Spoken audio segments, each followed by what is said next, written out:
Good evening, everyone. Tonight we are once again playing Vaesen, the third part of our one-shot. Vaesen is an investigative horror role-playing game where the players are members of the Society, an organisation dedicated to researching or banishing creatures of Scandinavian folklore whenever they interfere with human society. It's a game that uses a version of the Year Zero engine seen in most of Free League's games, such as the Alien RPG, Coriolis, Twilight 2000 4th Edition, because I had to mention that, or the upcoming Blade Runner RPG, because nobody's excited about that, right?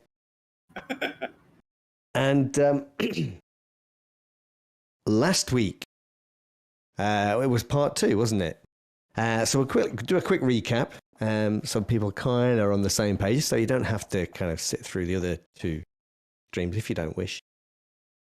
So in our first episode, the PCs were contacted by the young priest Oscar Udgrin, who believed that his good friend and mentor Carl Erik Hedqvist had met a grisly end at the hands of the Amonson family, who run a herring saltery in the Fjällbacka archipelago on the west coast of Sweden. After several days of travel, the group met up with Oscar at Fjällbacka and made the journey across the sea to Räcka Isle, the site of the Amonson's enterprise. The group had encountered 3 of the Amonson family at the inn, where they attempted to rent some rooms. Godmother Abella, who appeared to oversee the place and had watched the PCs from the corner of the room with a shotgun cradled in her arms. 2 of the brothers, Pete and Pace, were a formidable presence at the inn, effectively acting in the capacity of bouncers. And both of them were armed, one with a knife, the other with what the PC suspect may have been the missing Carl Erik's revolver. Before they retired to Volod's room, the Society members were approached by Pace and invited to take supper at the Amundsen residence. Oscar almost got into a fight in the bar, but Volod managed to calm the situation, and the party left the inn to explore the Amundsens' warehouse and herring saltery, after discovering that Carl Erik had gotten into an argument there on the night that he disappeared. Breaking into the warehouse, the PCs found traces of blood and Carl Erik's silver crucifix with oil and grime. Making their way back to the mansion, our heroes were accosted by a very drunk fisherman who warned them that they weren't safe and that they should leave at the earliest opportunity as they were in danger, as it was nearly the time of the new moon. Proceeding to the residence, the group decided that Roland, played by Lloyd, should attempt to enter the building secretly and snoop around, while the others accepted Pace's invitation and went through the front door. It was here that the team met Zacharias Amonson, also known as the Herring Baron. Unlike his brothers, he was well-groomed and dressed, and clearly the more intelligent of the family. Roland entered the house on the first floor and found himself in one of the bedrooms. The room smelt a little odd, having a musty odour like rotten seaweed. Here, Roland found an old accounts book for the inn and a large, expensive-looking bottle of cologne. At around this time, the characters that were in the dining room with the Amundsen family suspected that Roland may have been detected by the housemaid, and Vlad had decided to run interference. Was that a fair assessment? I think it's just a coincidence. I don't think that it. No, I think you're probably right. It was a fantastic role, if I recall. And so that's where we start. We were in the hallway, I believe.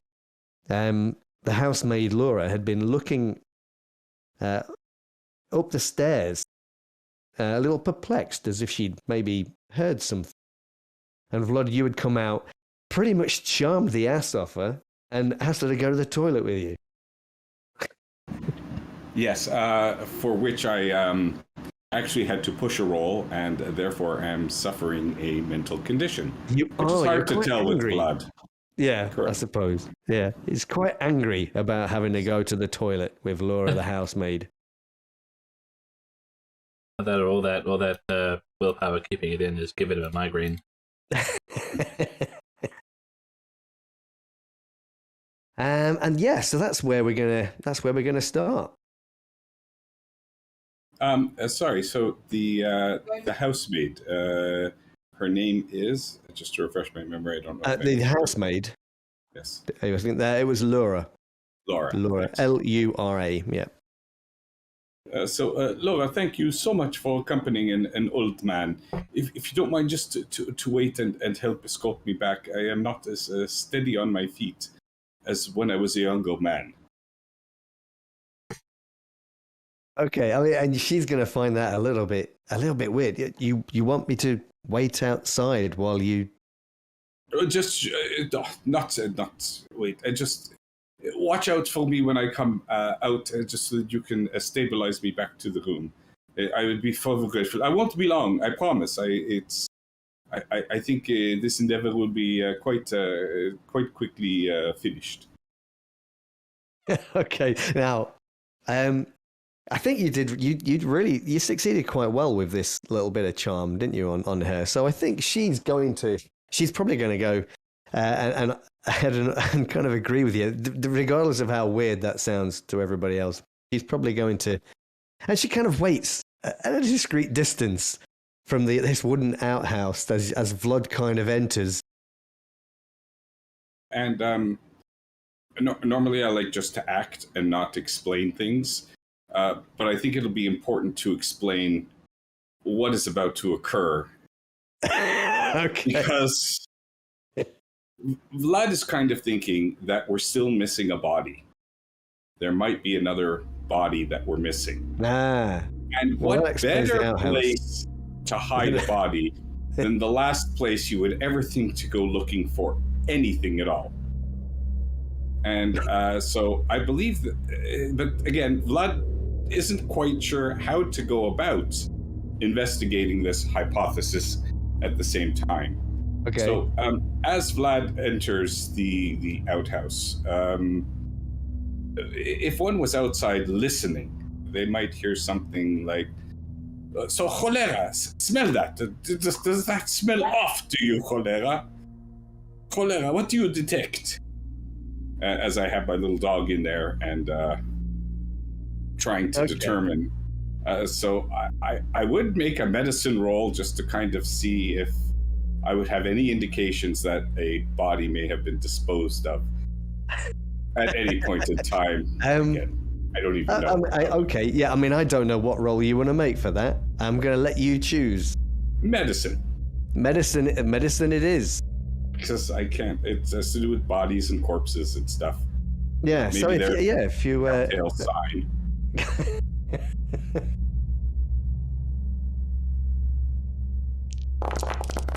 See what we get. Oh, we get nothing. Yeah. Okay. Well, Vlad is very happy with that roll, actually. Yeah. That's probably a success in one way, isn't it? Yes. So it means that no further investigation is required on this matter in this area. No, that's probably that's safe to say. So we're going to cut to Roland, who's currently upstairs in kind of like the master bedroom of the house we discovered.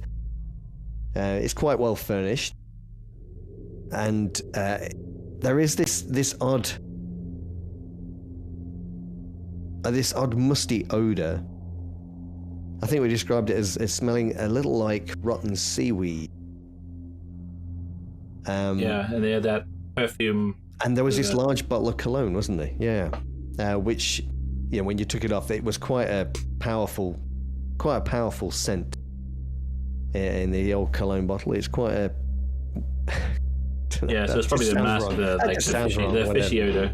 Yeah, it wasn't that. It was definitely like a perfumed kind of... So maybe he used it to kind of mask the smell of the sultry that is nearby. Yeah. That smell from that place just pervades everything and everywhere. And perhaps you're even slightly getting used to it now. Particularly after you actually went into the warehouse and were nearly overcome. I think they'll be more fishy than CBD, but... So that's a thing. But we just found the logbook where we found that like the oil and stuff they export, like they don't, not all of it actually leaves the island. Some of it just goes somewhere else. Or it's unaccounted for. Yeah. That's right. I think it was to do with the inn and liquor and sales potentially. But yeah, so you found the book. You kind of there's after a quick brief look around this room. There's not much else to see here. Yeah. Are you intending to climb back out the window, or are you gonna? Well, I think we poured out the cologne out the window just. Oh, that was right. To avoid them having to cover up the smell. But I think what we'd done before is we'd gone into the hallway to try and, check the next room along, just to have see if there's anything else we can find. Right. Like we've got like some clues, but nothing really concrete that will tell us what's really going on. No. And so on the landing, you can see these the wooden banister of the stairs kind of leading down. There are a couple of other doors off. Some to your right, a couple to the directly ahead on the wall directly ahead of you. The stairs kind of going down the middle. You can probably guess that you got like the usual things here, perhaps some kind of bathroom, washroom or something, and a bedrooms, I guess. From what you can see, this is the only residence on the island, other than the inn, and that the Amonson family probably stay here. So therefore, these rooms probably belong to the family. There will be another set of stairs that lead up towards some attic rooms where the servants would live. Servant. Yeah, I was wondering if it like. The doors that I can see, is there anything that kind of differentiates them? Like, is there any that might stand out as being like? No, all of them are the same. They're all kind of just varnished, dark varnished wood that kind of matches the wood paneling around the room. I might try the next one along then. The probably thing you notice is that the seaweed smell doesn't come out into this area. It is Zacharias. Yes, just in that one room. And if you kind of creep across the landing to one of the other doors and open that, you can see another bedroom. It's relatively well furnished, but it's not as neat and tidy. You kind of got the impression that Zach was quite exacting in where he puts everything in the room. Yeah. You don't get that feeling from this, and there's like a closet wardrobe thing, which when you kind of open it, you can see some kind of tattered clothing belonging to a woman who probably godmother Abella. She's quite a short woman, you notice, and these dresses would fit her. They're all in pretty bad shape. She doesn't really spend any time on her appearance. And it's the same with there is a dressing table there, but it's kind of devoid of things like you might see hairbrushes or whatever. Yeah. She obviously doesn't really worry too much about her appearance. And proceeding to the next room, this is there's very little in it in this room. There's kind of a bed that seems to be made but not have. This room seems to have not been used in quite some time. I wonder if that's like the missing brother. Never asked. Paul. Paul was a brother, apparently. But apparently he's in the Mediterranean. But you don't know that. But I mean, yeah. Yeah, so like this is the only unused room, then it's probably his. Yeah. A quick cursory examination of the other rooms, you kind of see it's quite Spartan, the other rooms. Yeah. You can assume that these are belonging to Peter and Pace. They're quite untidy. There are clothes hanging in the wardrobe that are quite worn, some of them quite threadbare. Once again, these guys don't seem particularly bothered about their appearance at all. You can assume that the other two brothers probably keep these rooms, and they're not as well appointed in they don't seem to care about the finer things. in the same way that Zacharias appears to. Well, if I could keep an eye for like anything that, any objects that might, I don't know, give me a clue that of like places that might be going outside of the house. Any things or trinkets they might have. Okay. So what you ever think about what you might? Well, tell you what, if you have a little think about that. Yeah. And I'm going to jump down to the group that's downstairs in the dining room. So Zacharias, he's been quite an amenable host, really. He seems quite knowledgeable on a wide variety of subjects. He's he's been polite. He's been asking quite a few questions about each of you. How will you respond if he was to ask, let's say Ingrid, if he was to ask you what it is that Ingrid does as an occupation? Because I know you've all said that you're here doing research for Vlad's book, or at least that's what Vlad had told them. So when he looks at you, Ingrid, and says, "Oh, tell me, madam, what is it that you do? What is it you do for work?" My actual work is I am here as Vlad's doctor. He likes to get himself into scrapes and not look after himself, and so I am here to make sure that he does the things he is supposed to stay healthy. If he's unhealthy, he can't keep writing his books. I do, however, dabble in the occult. It's an interest of mine, but very secondary to my medical profession. The occult? Like witchcraft and things of that nature? Witchcraft, ghoulies, ghosties, long-leggedy beasties. Things that go bump in the night. Vlad's written many books on them. It's how we first met. Oh, interesting. Perhaps I should seek them out. The titles of them escape me. I'm sure he'll be able to tell you the titles. Yes, and I see one of your number was unable to make it this evening. Unfortunately, a poor sailor. It may not have been a long distance over the sea to get here from Fulbaka. However, the seas as they were proved too rough and safer to leave him back at the inn in the room. It is fortunate for him that he has a doctor with him, I assume. Well, fortunate for having a doctor. However, if he hadn't been coming with Vlad, he wouldn't have needed the doctor because he wouldn't have been here. So, slightly chicken and egg. He looks at you, Valdis.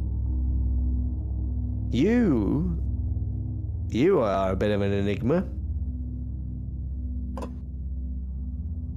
So? You are also a researcher, or perhaps a doctor, or... No, I'm a hunter. Hunter by trade. I am here for the just in cases. Well, you heard that things can get lively here on Wrecker Island, I assume. Yes. We're here to keep everyone as safe as we can. This is quite an expedition that that Vlad has put together. Oh, he likes his research. He's very interested in this book. A hunter. And you, madam, looks at you, Elsa.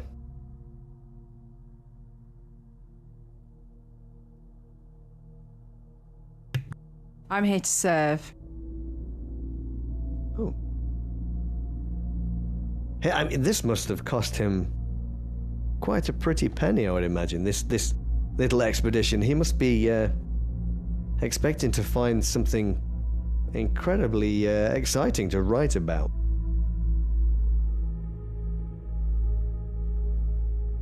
Well, there's so much about this island that he finds fascinating. I mean, it was only until a few years ago it was practically abandoned after the herring had disappeared. Well, he finds the small things fascinating. That in itself is very interesting. Is it? Well, the island was, as you could say, barren. Yet now it is one of the most productive areas around for herring. It's Yes. almost like there was witchcraft encouraging the herring. He kind of laughs out loud at that. Yeah. So you know, I think we discovered last time as well that although he's being an amenable host, you knew when you were asking him certain questions, he was not being honest with you as well. And although he kind of laughs when you say that,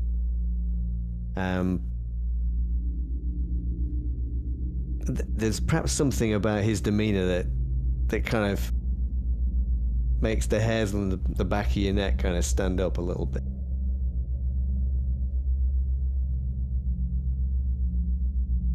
I do hope Vlad is all right. He's been gone a while. He has a delicate stomach. Unfortunately, I was not quick enough, it appears, in telling him to be cautious with how much bread he ate. Perhaps some brandy would help him. Vlad. Yes. You have finished. I was patiently waiting. Yeah, I'm assuming you've finished Yeah. doing whatever you were going to be doing in the outhouse. Yeah, I And, wanted to give enough time really to keep Lurie out of, Yeah, you were earshot. trying to. Yeah. And so after an appropriate time, yes, Vlad will exit the outhouse. And he will... he is angry, so he will lash out at Lurie and say, What? Is this all you have to do? Wait outside? A man needs his privacy. And she kind of looks a little bit hurt, like you've just slapped her in the face a bit. She kind of steps back. No matter. Come. I will. Thank you. I remember now. I had asked you to wait for me. I am a little forgetful. It is not you. It is me. Thank you so much. And she just turns away from you and just walks towards the house without saying a word. But you can cut the air with a knife Well, Vlad as is you as you make your way back into the house. And a few moments later, after as Zacharias had said this to the three of you, Vlad returns. The door kind of swings open. This short woman, this housemaid, pushes the door open and then stands back, face like thunder. And Vlad walks in. And then she promptly closes the door behind him. Very unsatisfactory experience there. Even Cholera was not successful in his endeavor either. Doctor, you have to change your prescriptions or something. I am very dissatisfied. Although being in the outhouse did remind me of a book that I had once wrote about a fortune teller that had worked outside of an outhouse. The title of the book was "What's Your Pooh Telling You?" That was yes, she was a fortune teller. Yes. Oh, forgive me though. It's a very specific brand of fortune telling. Yes, it was a quite large book. I have it here in my satchel if anybody is interested in reading it. There's apparently a lot fortune tellers have to say on the subject of fortunes. I'll put that aside for now. So, yes, so Vlad has made his entrance. after he'd made his exit. And Zacharias, he kind of looks across. I hope it wasn't something you ate. But on the positive note, I think I have discovered the title for my anthology of books that I will write about this island. I think the title will be Fishy Tales. Perhaps this might help settle your stomach, he says, and he hands you a glass of cognac. Thank you very much. Oh, this is very fine. I'm smelling it. I'm assuming it's great. Yeah. No, it's good stuff. Oh, this is extraordinary that we find stuff of this quality on this island. Certainly, the pub over there didn't have anything this. Oh, I am so happy that I accepted your invitation. You are a very kind host. He nods in appreciation. And then the cigars are handed round. And does anybody take a cigar? You might have to say that unmuted. I'll take one. Okay. Who else is going to sit there and have a big cigar? Roland. You've been through the rooms upstairs. You want to make a roll for something, is that correct? Yeah, so I'm trying to find... Yeah, I'm trying to keep an eye out for anything that might indicate, like, where these people go, like... Okay. Just kind of like, just like if there's any kind of, like, a trinket or... like, books or like, logs or anything that might indicate, like, if they basically just spend all the time around here or whether they go elsewhere. Like, especially around, like, the island chains or whatever. Yeah, okay. Let's see if we can get... Let's see if we can get a roll of some kind. Do an investigation. Hope for the best. Yeah, sure.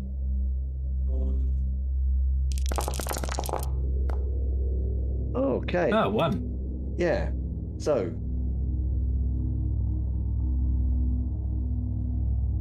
In one of the brothers' rooms, you're not sure which one. But it's quite clear that for both of them, they obviously know how to sail, and there are charts and things scattered about in both of these rooms. And one of them, you do find a chart of the archipelago. It's one of those proper nautical ones with the soundings, so it's got all the different depths of the waters and things like that. And you can see on various locations there are little crosses have been marked. You could maybe think that without being a sailor, perhaps that maybe they were just navigating certain different points, but they seem to be kind of pointing out various different reefs and shallow waters around the archipelago. And there's kind of mentions of currents, like some of the stronger currents as well. And you kind of, as you're kind of reading it and kind of putting things together, you're kind of thinking that maybe these people didn't just make a living through the inn or through fishing. Perhaps they had more nefarious things on their minds with regards to passing ship. Yeah, the piracy or a smuggling operation. Maybe, or as it kind of mentioning some of these, as it's kind of highlighting some of these reefs and the currents and things like that. You're thinking maybe could they be wreckers? I don't know. Could they either look ourselves or ask a proper sailor? Yeah.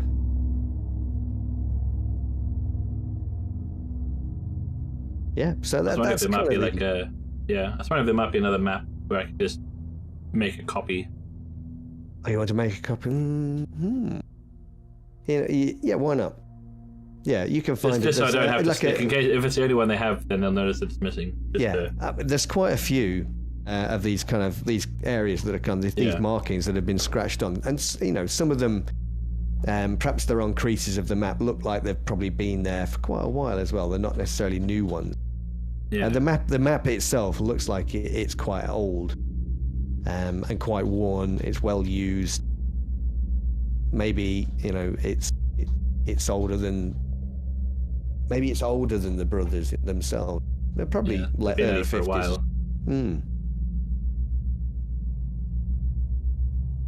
Grab a copy and take all these notes down. Yeah. Cool. Retrace my steps back up. Sure. And then you steal out of the bedroom window, do you, into the night? Into the night and head back. Okay. Back in the dining room, what are folks up to? I think Vlad would be coughing mercilessly on the cigar. Okay, choking on the cigar. Yeah, there's I mean, it brings a little bit of relief from the all-pervading smell of the sultry, but yeah, the smoke soon becomes thick and curls up around the ceiling and creating this air, this atmosphere here.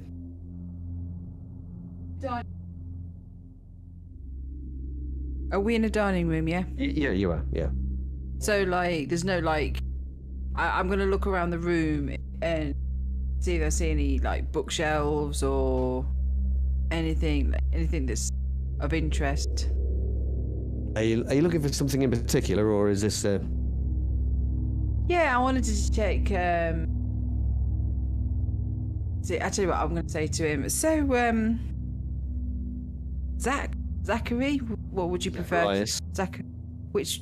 How do you like to be called? He smiles a big, cheesy grin. Said, "You can call me the Herring Baron if you like." I'm joking. You may call me Zacharias.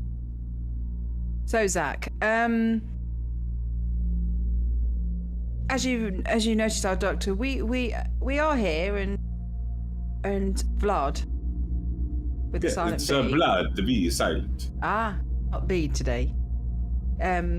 We do all have a little bit of a hobby in the occult.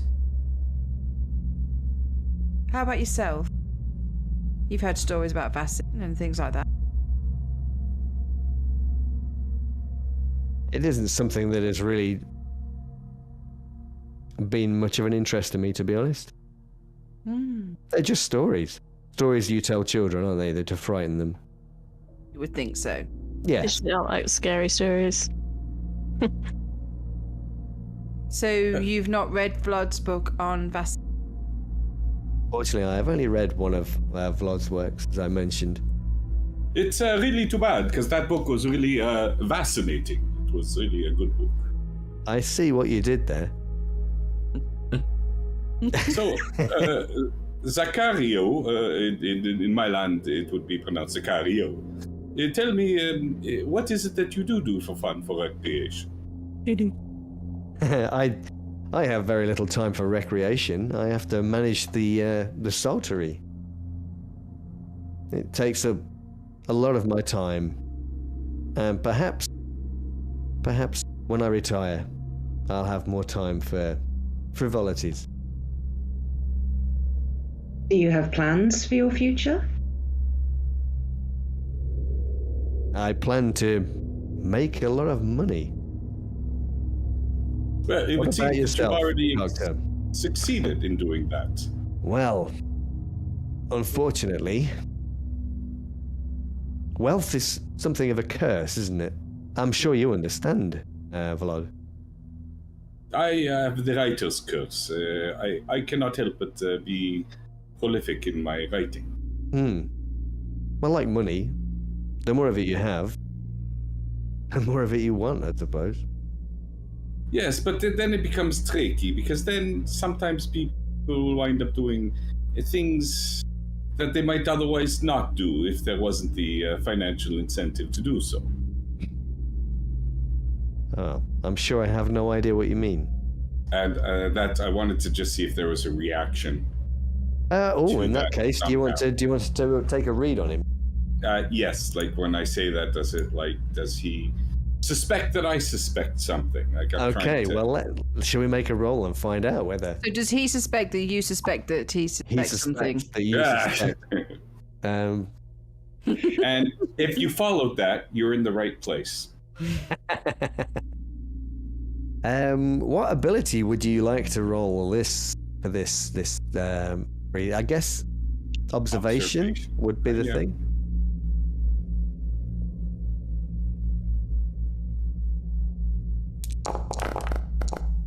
Ooh. Oh. Yeah. I mean, I don't know if anybody else wants to make a roll as well, see if they notice too, but more than welcome. But oh yes, Vlad. Elsa doesn't. That's too much cigar smoking.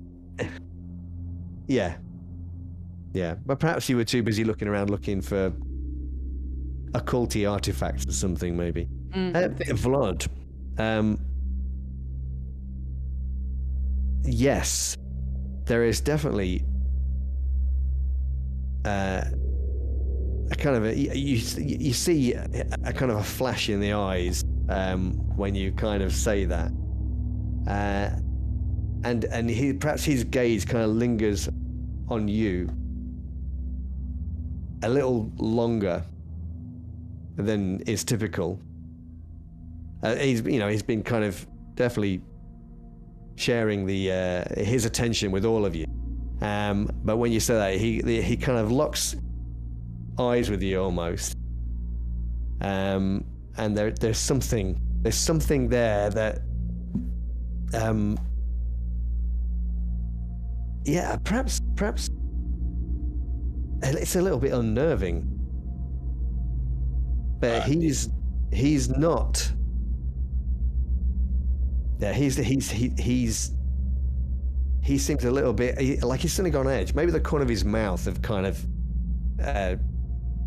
there's a little bit of an edge there. And I'd like maybe to try to leverage that extra success. Okay, to see if he looks in a specific direction to see if something was, like if he was hiding something in a certain area of the house, would he be looking in that direction or checking to see if... I don't know the nature of what he's trying to hide, but I would kind of try to see if maybe there was a tell that he gave that would, because I'm clueless, really. And, one might say that Vlad is simply fishing.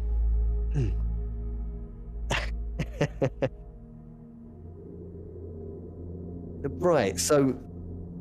With a PH. No, he just kind of fixes you with this kind of rather unnerving stare for a moment. And yes, Dave, you've described it perfectly as the Homelander look. Yeah, and then the smile kind of comes back to his face, and he kind of carries on the conversation as if nothing had happened. But you kind of get the impression that, yeah, you've hit a nerve. And he's not necessarily being honest. He's not being honest at all through any of this.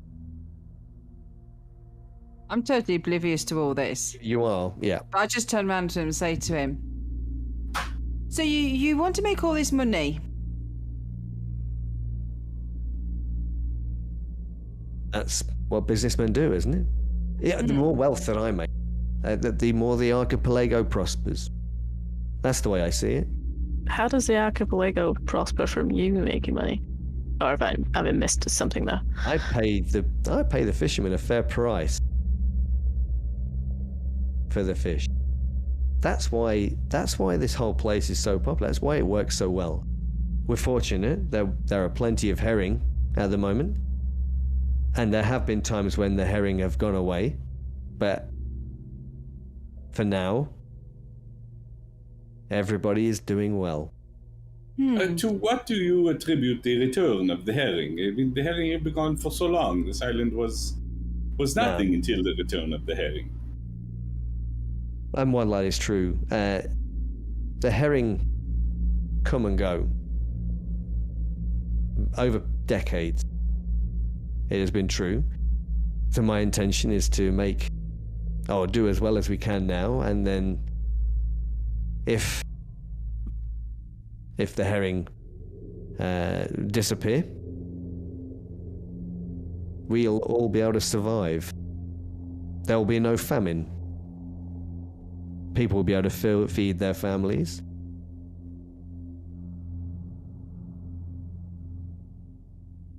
When I said that I am the archipelago, I was serious. Yet, there is just your family in charge here.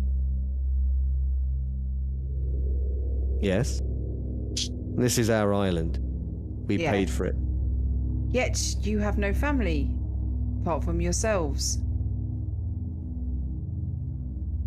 I fail to understand where you're going with this, madam. You can't take money to the grave with you. You have no future generations. Well, fortunately, I have no intention of dying just yet. I don't think anybody does. But it still comes around. And this is a very troublesome island. What happens if someone decides to take over the island? There is yet just 4 of you here. Oh no, sorry, there's 3. You're missing your brother again. I heard he was ill. Oh no, you said he was on business. Was it ill or business? Can't quite recall. You can see, while you're kind of pressing this matter, that the mother, who's been sitting there silently through all of this, and you kind of hear her just mutter, "Mind your own business, landlubber." Sorry, what did you say? And she looks straight at you, Elsa. "Mind your own business. Watch yourself, nosy one. The new moon is almost here." And Zacharias says, Now, calm down, mother. You must excuse her, she's a little long in the tooth. Yes, it seems that way because there seems to be a lot of questions about ourselves yet. Unfortunately, we're not allowed to ask anything about yourself.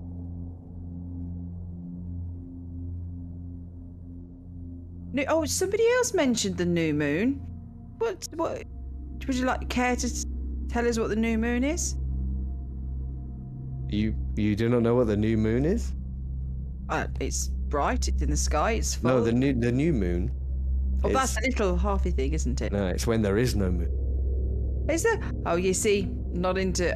Vlad, have you ever written a book on astronomy? Does anybody make a learning No, but test?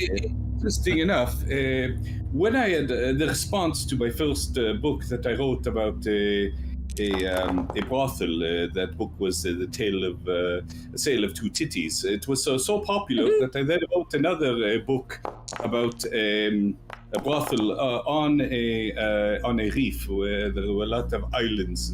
And that follow-up book was called Watery Touts. It was a very popular book. It makes perfect sense that Valdis would have got that one, because being a hunter, she would know exactly that the new moon is when the moon, there is no moon in the sky. And as you kind of glance out of the window, Valdis, you kind of you've spotted that the moon is currently a very, very thin, waning crescent, and that the new moon probably only a day or so away.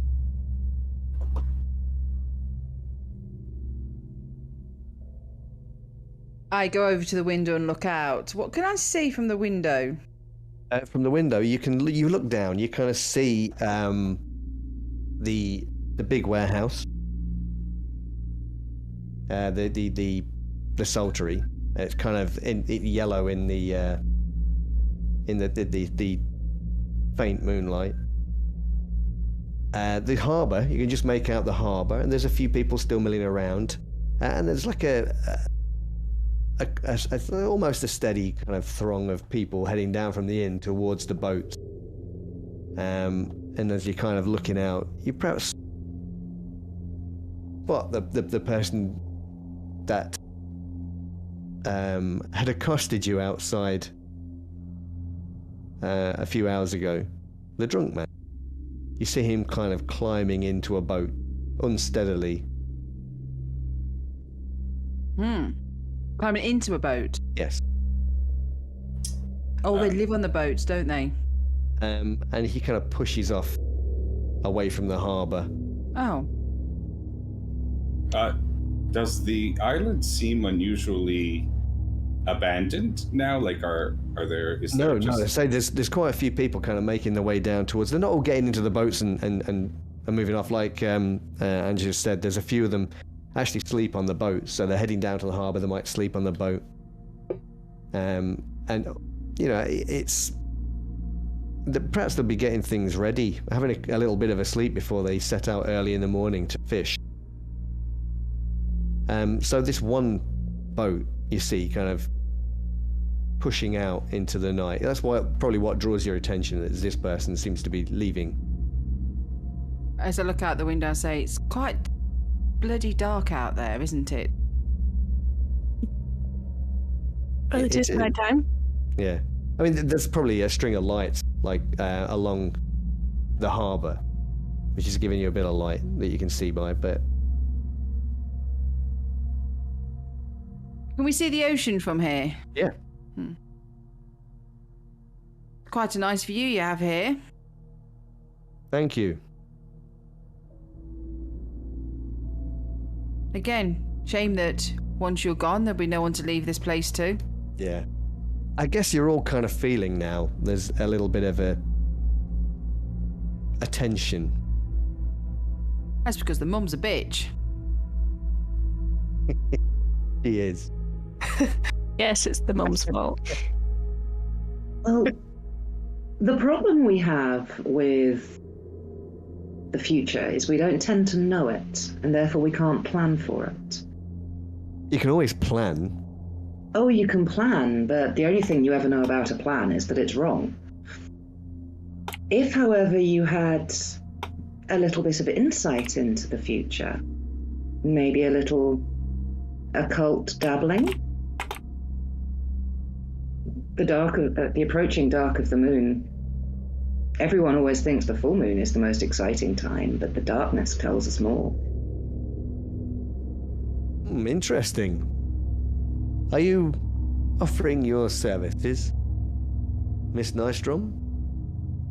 Well, I do say I do merely dabble, but we've had a pleasant evening. We've got good company. Conversation seems to naturally be leaning towards things that maybe are unknowable. Perhaps it's the brandy talking, but we could see if the spirits have any guidance to give us for the future of yourselves and the island. And you know what? To help with that, I think I might try the journalist talent to charm him into trying to give away some information that he doesn't want to, now that the conversation has led to the occult and stuff. Kind of bring it back to the book and say, yes, surely you must have some recommendations of interesting things that have occurred on this island or that you think may occur that would be good material to write a book, even, if it is fiction.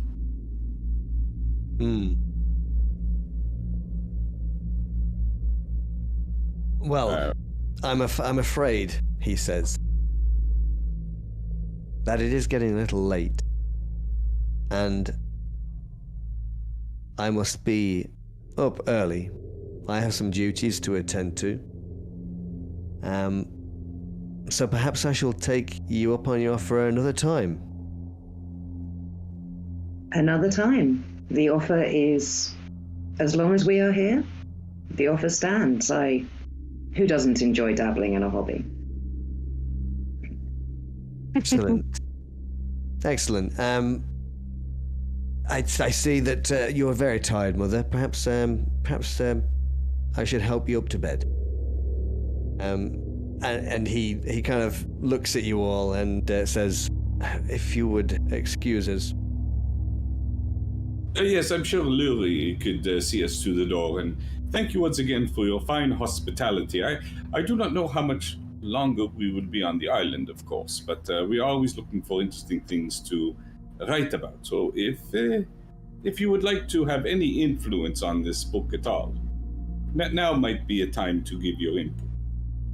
Oh, I wish that I was as learned as you, sir, and could offer suggestions.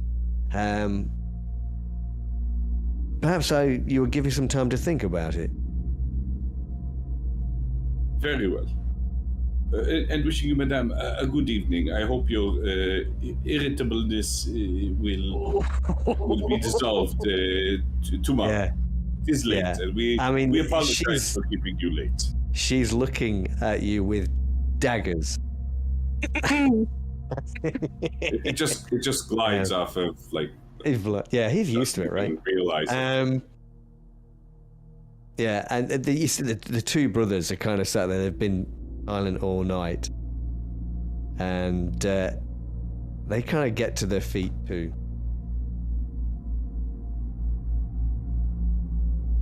No, it's fine. You don't need to see us out. You stay seated.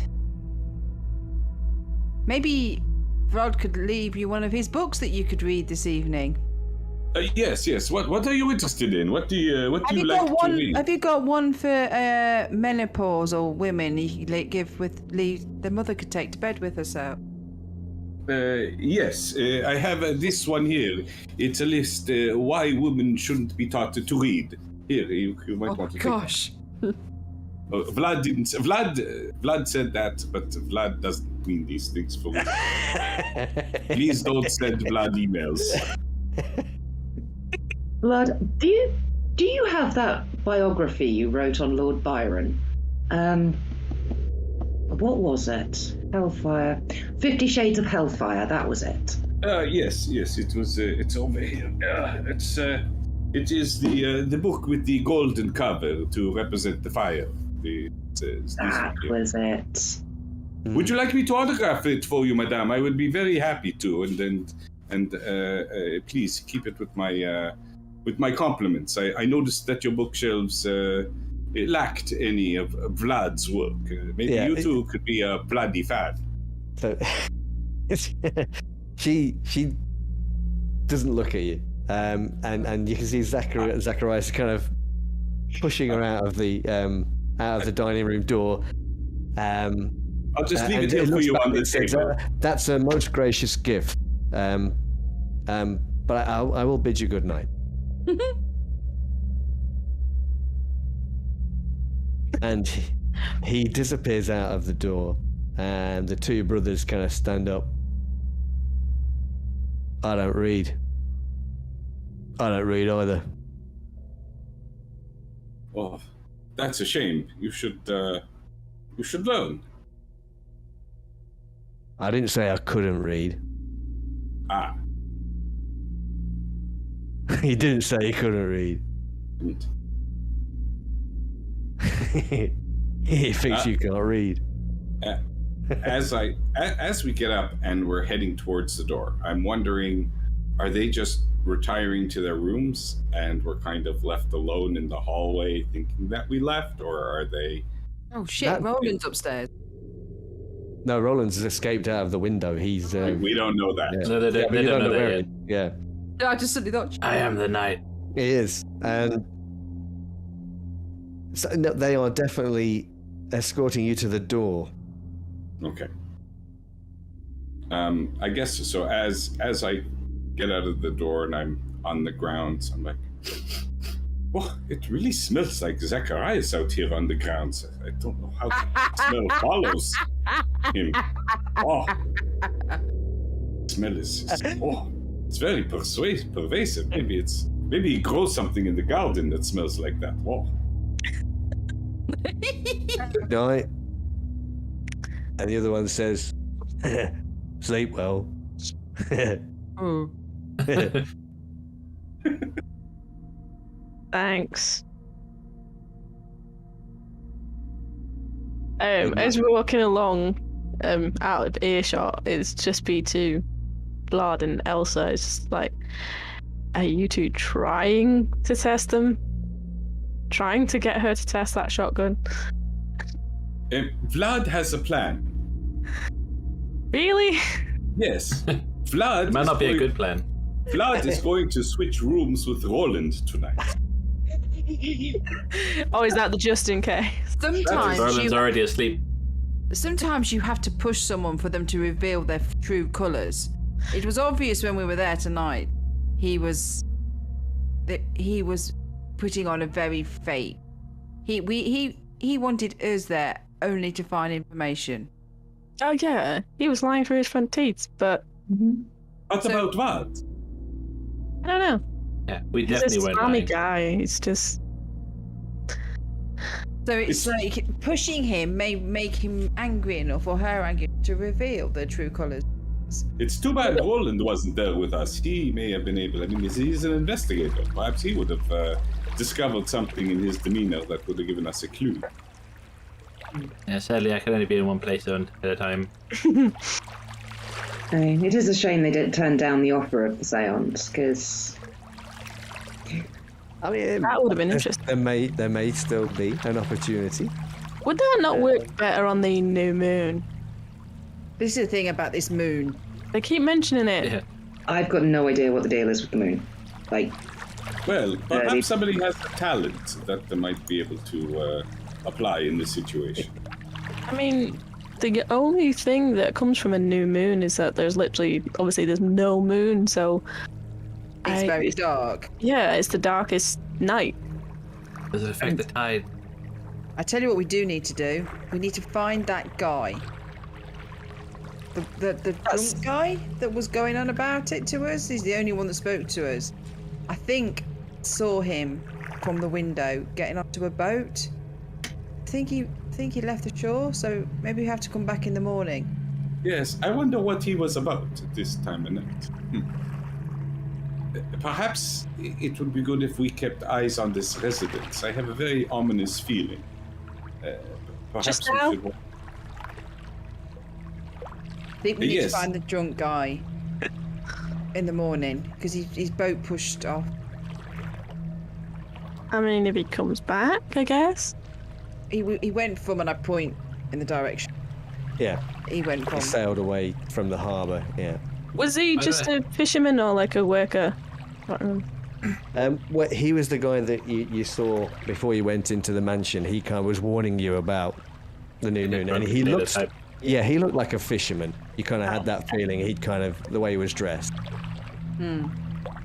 I did actually write a book at one point about a bartender who works on a boat. I titled that book "Drinking and Sailing Don't Mix."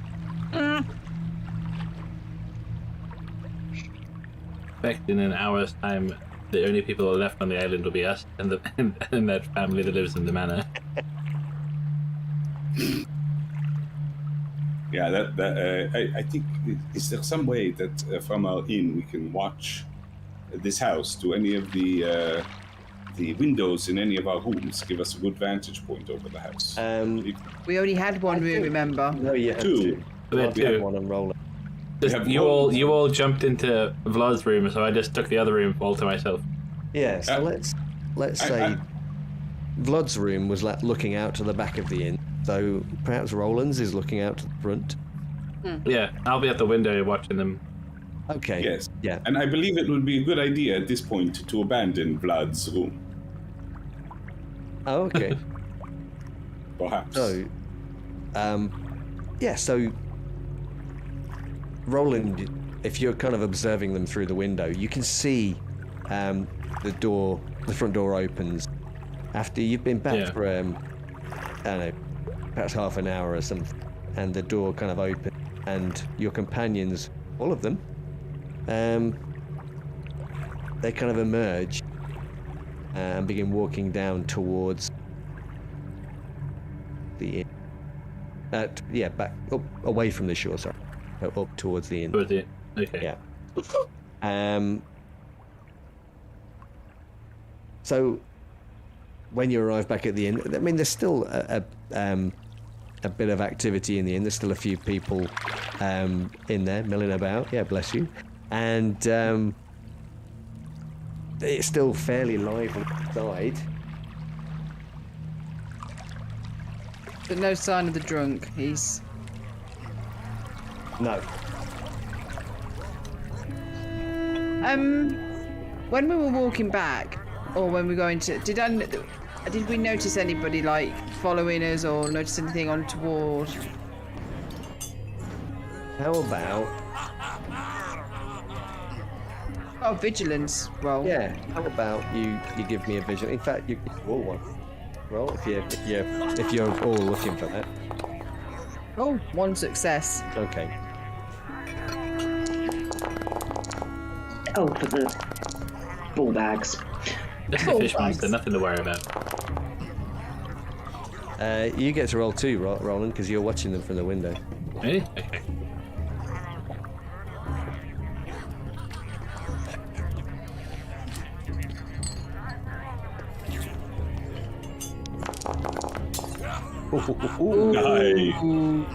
Nice. So tonight's my night. Yeah, maybe who we have? Vlad and Elsa. You kind of are aware that you're being watched. You've just got that feeling. Roland, however, as you're kind of watching from the house, you it's see... me. It's you, looking at you, watching them. You're standing in front of a mirror this whole time. I am Just so thought handsome. it was the window. He's an A1 private detective, isn't he? I'm about to win the Nobel Prize for most beautiful man in all of the Scandinavia. As you're kind of looking across at the house and you see your friends kind of making their way down to the inn, you see a figure at one of the windows in the house facing where you are. Definitely the bedroom that you went in through that window, the window you went in, and yeah, that's apart from what's bloody cologne, what?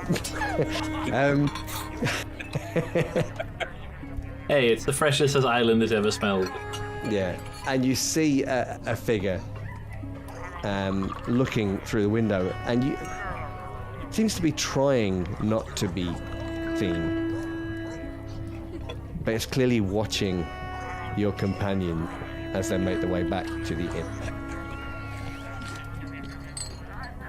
As we're walking back, I do turn to the others and say,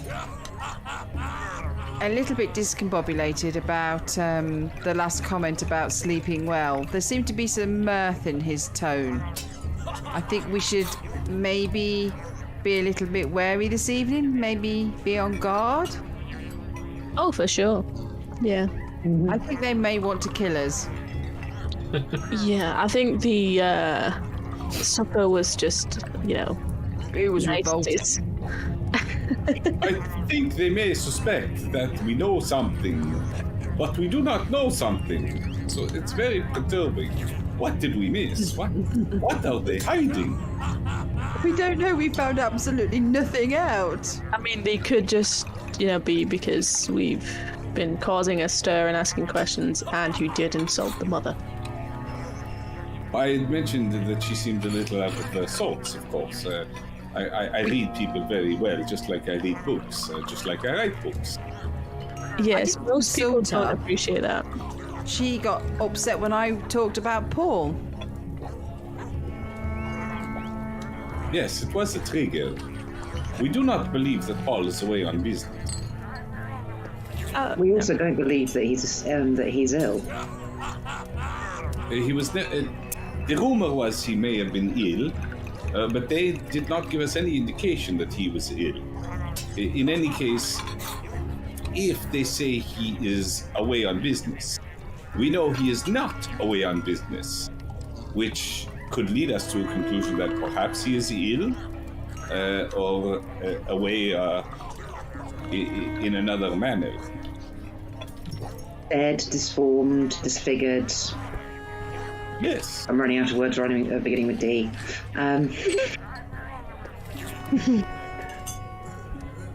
What did they sacrifice to make these mackerel fish come to the island? There is a red herring here somewhere, that is for sure. I spotted that.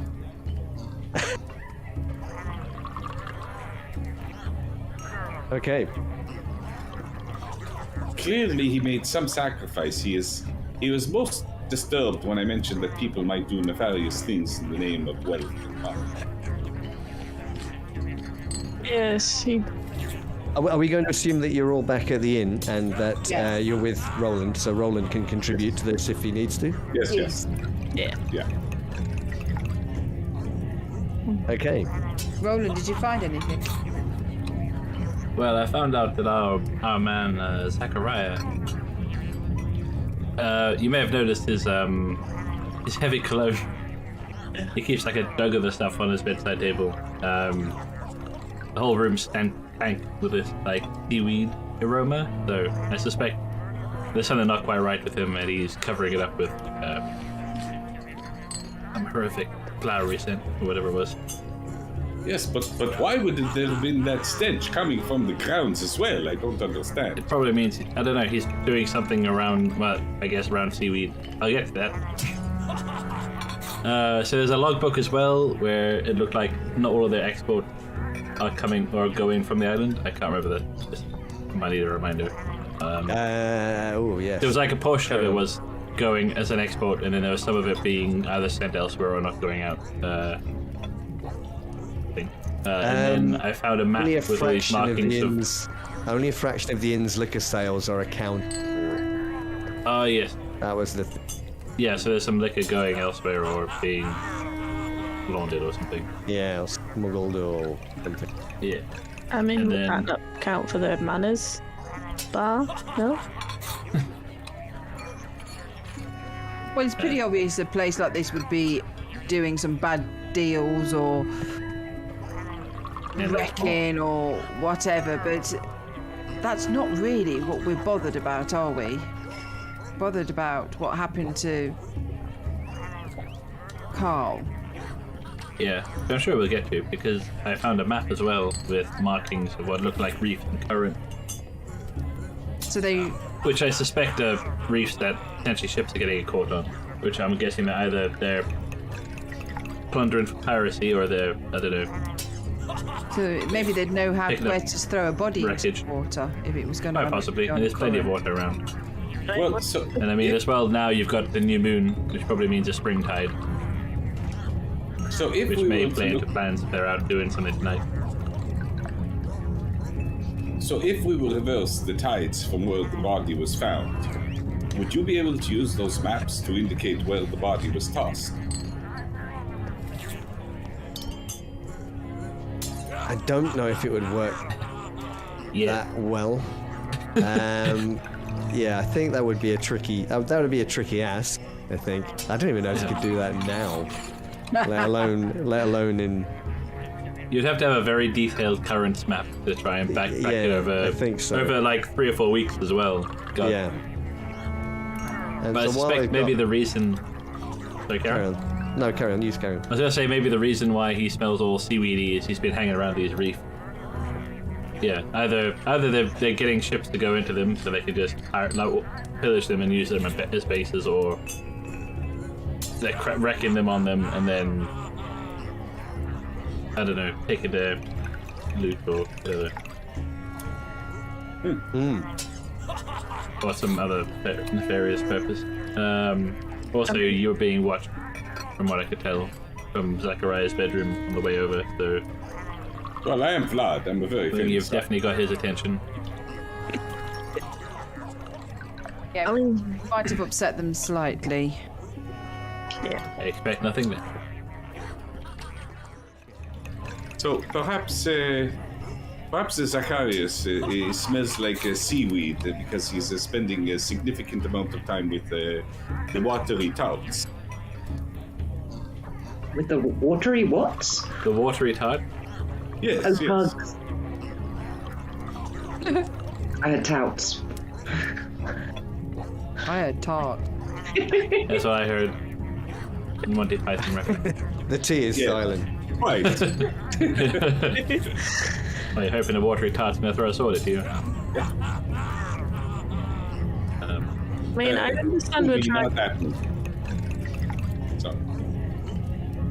I understand we're trying to figure out what he's doing, but like the map of the currents, would that not actually have anything to do with the fish? Have to ask a fisherman. Yeah. Well, Before we do assume want it to is go the back. Mercurius. Yeah.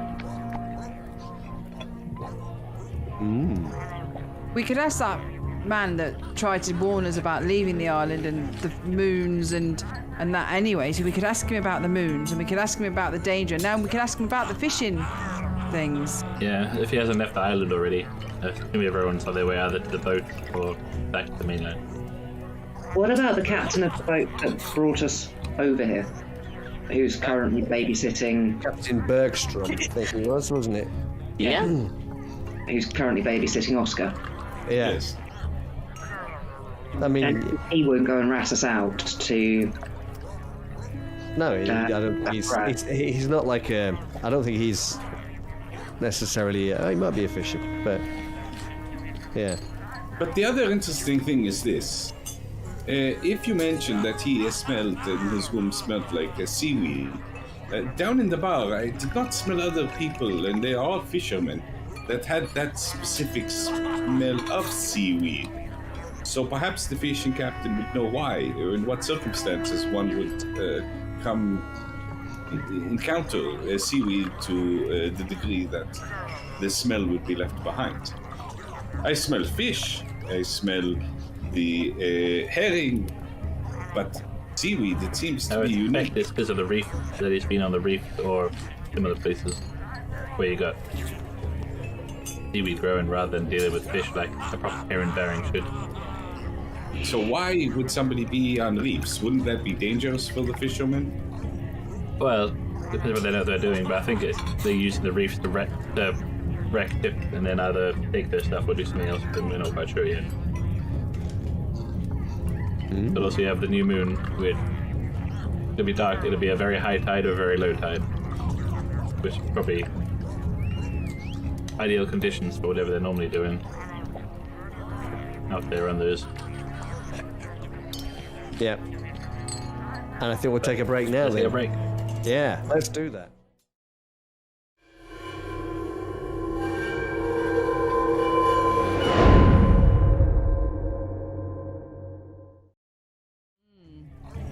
Right, you're at the inn. You have discussed a few options. Elsa is particularly keen on tracking down the drunken fisherman that had spoken to you earlier that evening. Somebody has mentioned perhaps speaking to the captain of the boat that brought you here. Anything else? Anybody want to do anything else? I mean, that's the only option to either go right now to talk to these people. Hopefully they're still on the island.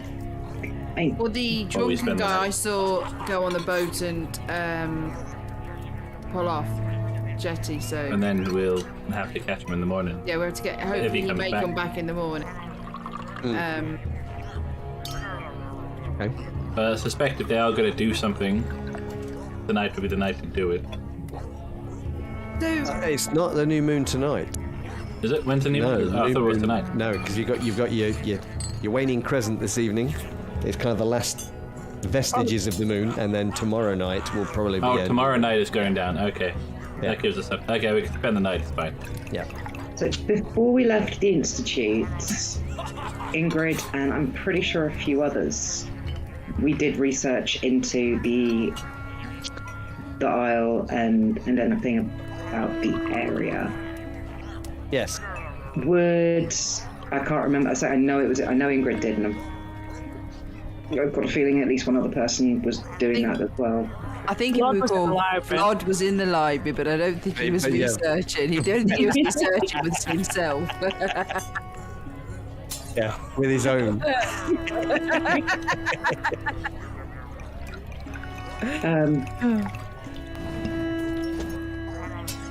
Would anyone who was doing research of the things that we've learnt tonight, plus the research we've done, would that be giving us any kind of Okay, yeah. Let's say. All right then. Let's do this. Anybody that wishes to can make a learning test to see whether they recall anything that might be useful. And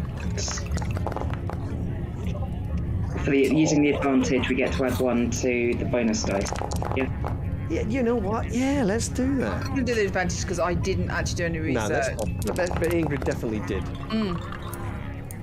Oh wow. Oh, Nice Lord. roll, Ingrid. Good. Yeah, Ingrid on 2. Excellent. Okay. If it's all right with you, Else, I know you got a success here, but I think I'm going to give this to Ingrid, if that's all right. No, yeah, because I was just rolling for the heck of it. I was in the kitchen, do you remember? I did no research. But Ingrid, you're into the occult. You're reading generally about folklore and this kind of stuff, right? Mm-hmm. So meeting with Zacharias and his family, it reminds you of some of these old folk tales, and one springs to mind, particularly after what Roland had said to you, and you kind of got it in your head now. Mermaids.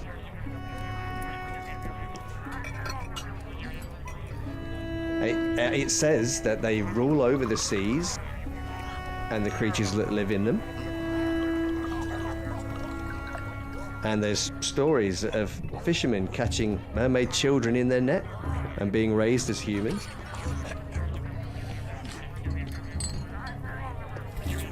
And that seafarers would generally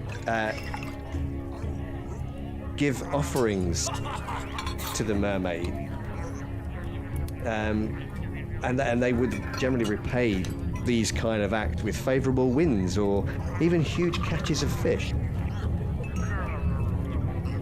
But conversely, they have also been known to punish those who fail to give them what they want.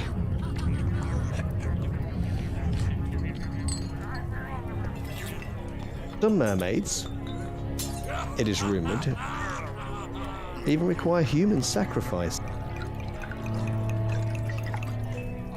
And that those who throw the wrong things into the sea may have their ship attacked by a giant sea monster summoned from the deep.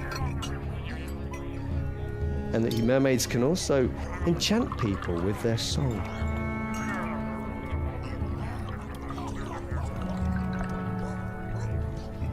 And something about that meeting with the family this evening, and after what Roland has said about Zacharias' room, kind of brought all this to your mind. Ingrid would share all of that with the group. The team. yes, because I'm hoping everyone made better, made notes that filled in the gaps of the bits that I missed. If you want, I can help you out with that if you ever need to. If there's anything that you wanted me to elaborate on or anything, or go over. Was that both successes for all of that information? Yes. Cool. Ingrid, you've been reading books that Vlad hasn't written. Are there any other books that you've read that Vlad hasn't written?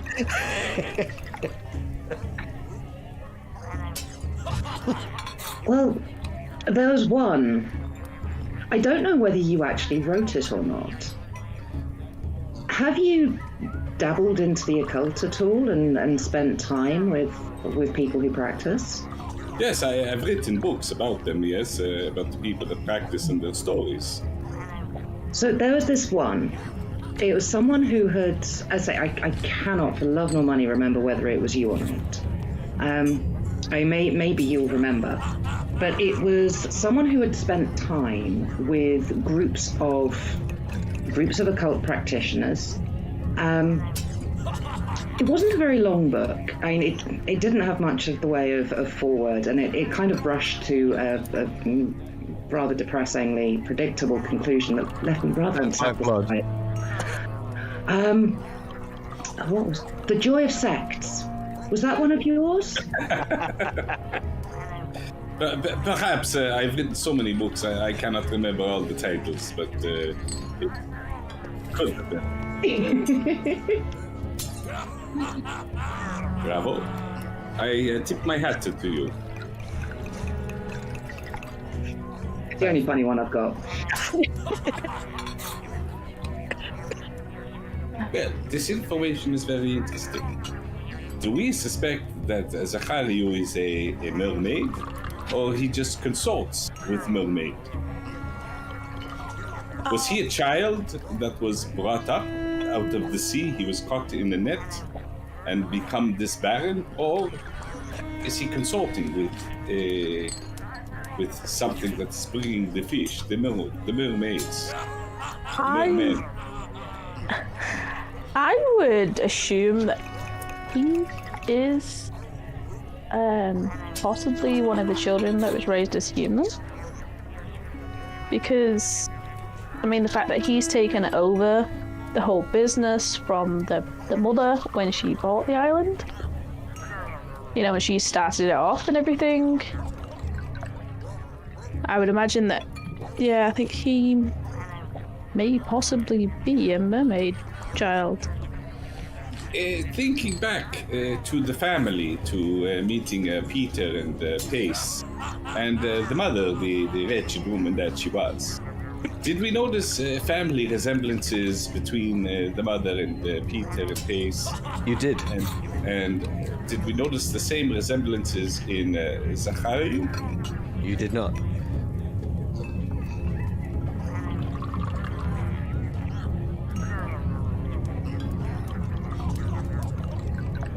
I'm sorry, I'm really struggling with the idea of a mermaid being raised as a human because legs.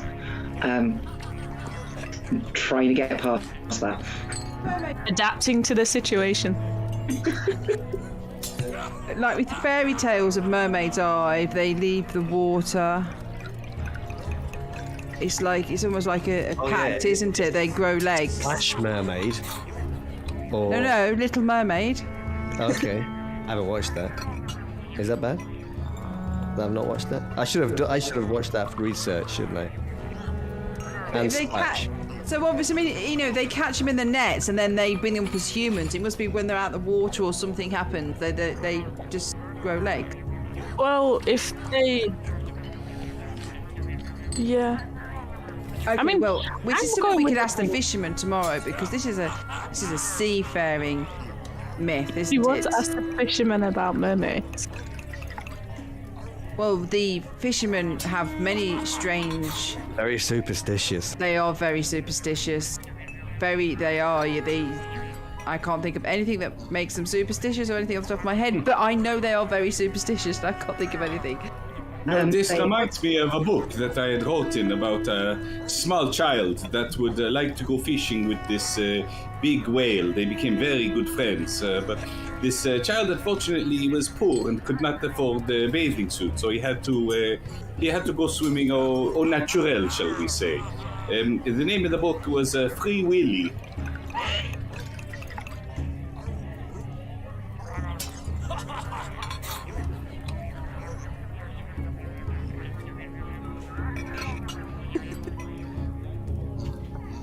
Do we take a break? Hello, shoes. I was distracted by trying to think of fishing myths. Excellent. Vlad apologizes. Anyway, Ingrid, you were about to say something. I was going to say, I know that the sailors being superstitious, Yeah. they would get tattoos of animals that couldn't swim and have them have those because the animals wouldn't want to go in the water, and so it was to protect them from drowning. The animals want to stay out of water, and therefore they were safe because the tattoos would protect them. Yeah. They all thought it was bad luck to learn to swim as well, didn't they? For some reason. I don't know. It seems, counterintuitive, but... Have you ever heard that maybe these captured mermaids or mermen, do they have to return to the water in order to maintain their meaning is it that they can only be out of on land for a certain period of time? Because if we suspect that Zacharias, it does not look like his mother or his brothers, as in is fact different, and in fact a captured merman, if we follow him back to the water and then see the fins are growing and stuff, maybe that will help us solve this mystery.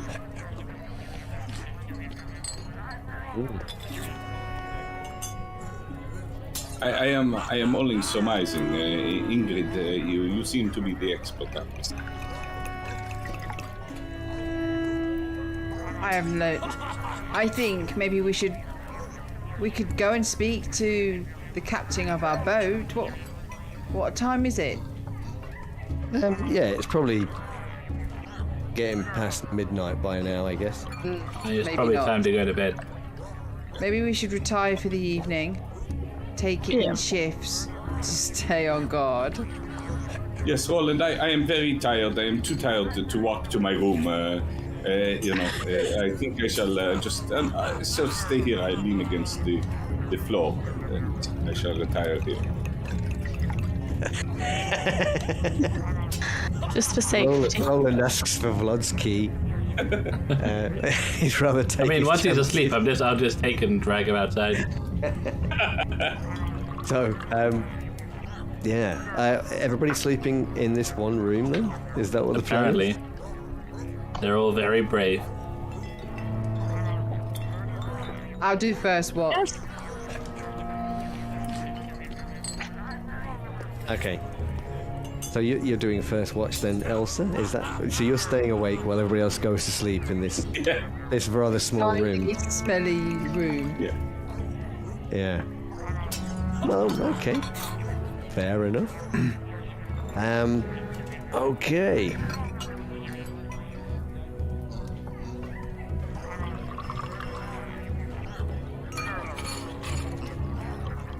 Could you all roll a 6-sided dice on the old dice roller for me? Down at the bottom right screen.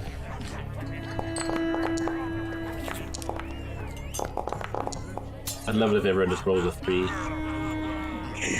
There's a couple of 3s there. How do the advantages work? Because I suspect if something does happen, I've had an advantage lined up for exactly this kind of scenario.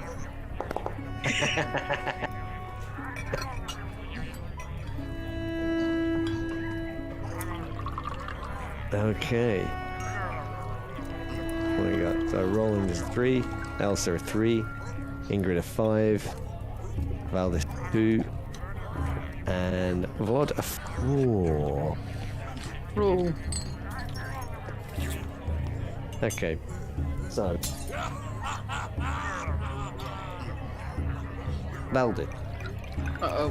You drop off to sleep Yeah. relatively easily, despite the fact that it's incredibly cramped. It's a very warm night. The window is open. Gentle breeze is kind of blowing through, but it's still quite a muggy evening. But you managed to drop off. It's been a long day.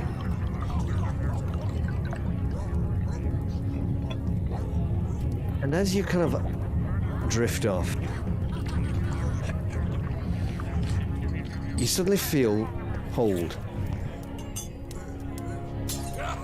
And it's like your whole body is cold.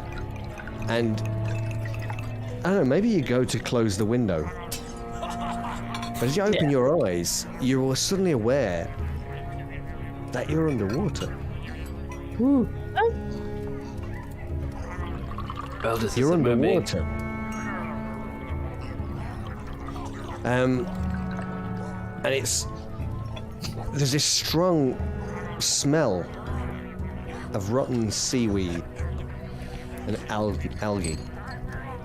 Yep. But you're unable to move. You can see that you're beneath the water, and you need to breathe. And you try and swim to the surface, but you can't move. Your mouth and your nose fills it with water as you try to take a breath.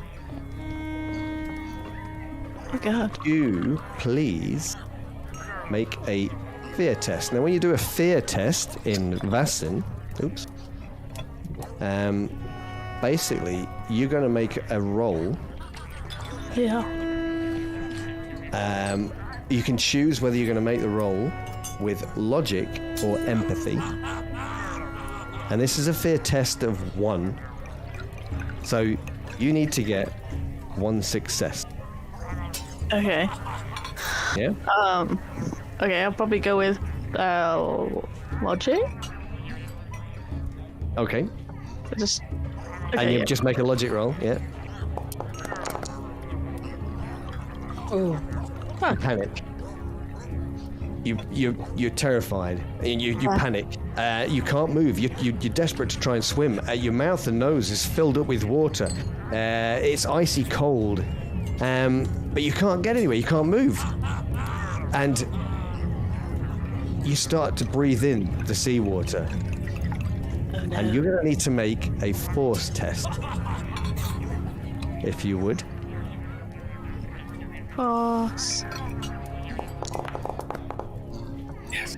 Yeah. Okay, cool. Okay.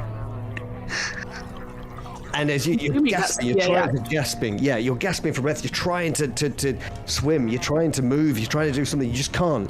And then suddenly you're awake, and you're sitting in the room, and you take a deep breath of air, and then cough up seawater.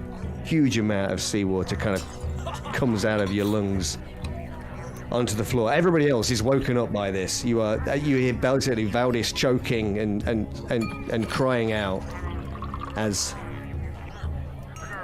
she wakes up, and you can see, you hear the water splattering on the floorboards around you. What do you do?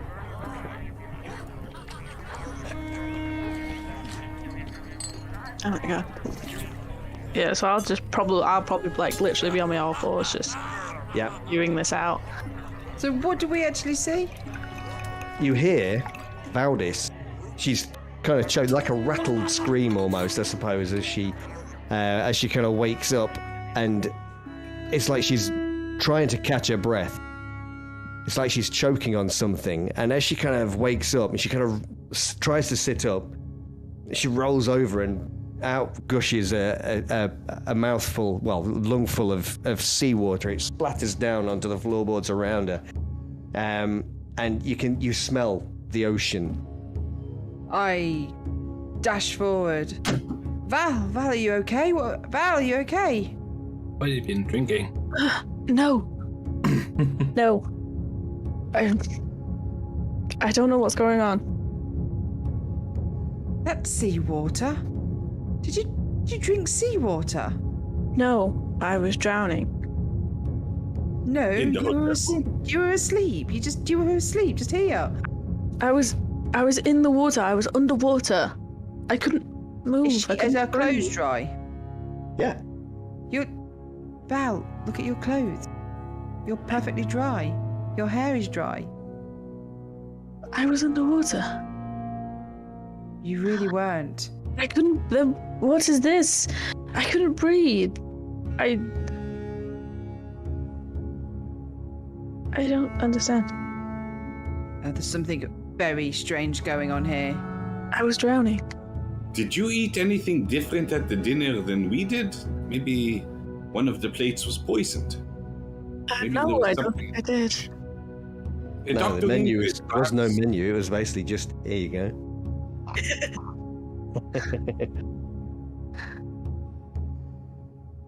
Dr. Ingrid, do you know of any condition that would cause one to spew out seawater? I know of one. Drowning. Drinking seawater before bedtime. Or maybe, I don't know, maybe the fish you ate or something has made you vomit watery, fishy smelling stuff. Maybe somebody disagrees with you. It can't be fish water. Seawater. I was under the water. I could smell the rotten seaweed and the algae. All I could see was water. I couldn't move, and I tried to catch my breath, but I was drowning. And I Feel managed you to may have wake had. up. You weren't. You're here. I pull out a flask and give her a bit of nip of, I don't know, brandy or whiskey. Brandy, yeah. Take a sip of that and get back to sleep. No, look. We're here to find some nefarious things going on. I think There's maybe talk they of got into your mermaids. mind. No, there was talk of mermaids. They were on fishing, and now I dream, but it feels so real.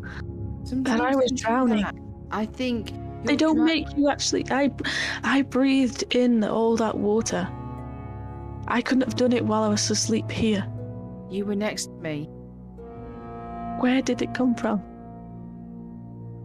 Maybe it's a weird kind of bile vomit, but it can't have been seawater.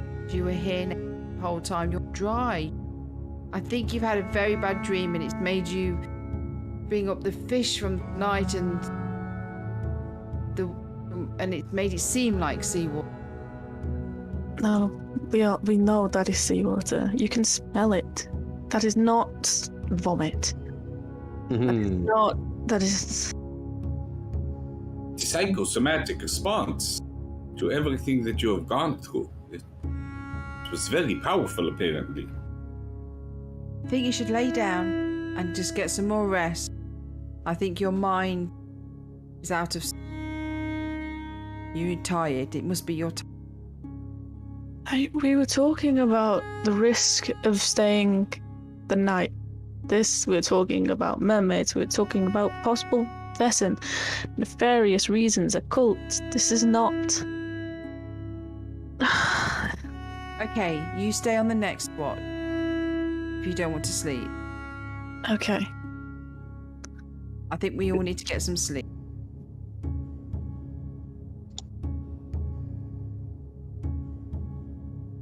I'm gonna check Roland's bed. It's not a waterbed by any chance. No, it's not. It's not.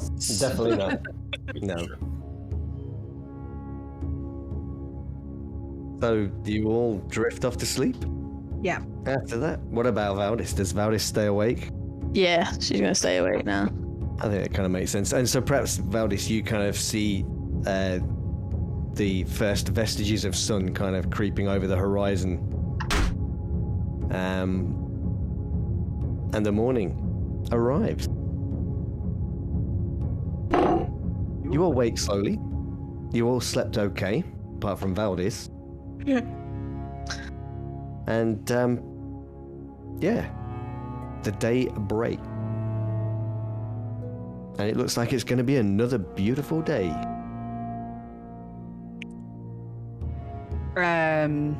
I bustle around. I'm up before everybody else. And do my usual, go downstairs, try and arrange a table for them and order some breakfast and that's not fish related. That's going to be tricky. Bread. Well, perhaps nothing too salty for Valdis. Some herring bread. Lightly salted. I try and get some bread and. Okay. I mean, yeah, you'll be able to get bread and that strange thing they call butter here. Oh. Are the bread like the fishermen, crusty and salty? Oh, you know it. Any milk? Can we get milk? I don't know, can you milk a herring? I'm sure very if you try carefully. hard enough. Yeah, why not? Let's see. You could probably get. So you get bread and milk. Is that what we're going with for breakfast? Yeah, as everyone comes down, I sort of say to everyone, I just got some bread and some milk. I just thought after all the fish we've eaten, we all might need a plain, delicate start to the day. That's you, Valdis. Did you see Justina down here, or is she only work in the evenings? You have, Elsie, you've not seen her this morning yet. Anyway. No. And it's probably a little later. You kind of see Pete Pace arrive and take up a seat in the inn. Who? Pete, the two of the brothers, the Pete and Pace. Pete and Pace. Yeah. I thought it was Peter Pace. No, and they sit there and they call out for breakfast, which is dutifully brought to them. They kind of sit there. You see them kind of looking across at you every now and again, giving you inquisitive glances. You see that. You all sit down at the table. Bread is brought in. A jug of milk is brought onto the table. And I'd like all of you to roll a d6 again, if you wouldn't mind. Oh no. I don't like this new D6 thing he's doing. Oh. In a ball. Oh!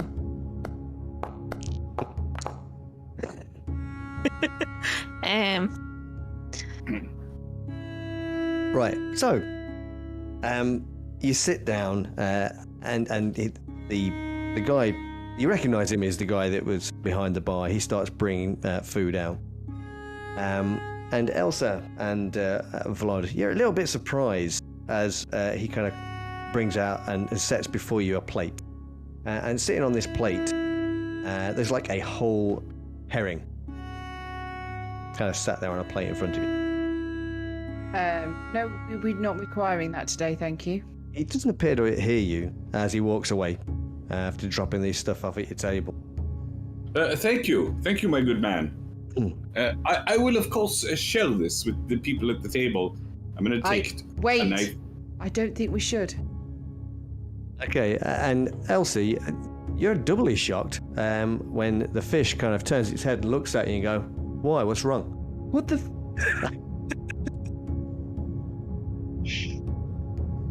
I nearly swore. My God, this is truly the restaurant at the end of Am I the only one that sees this fish? Well, that's a good question.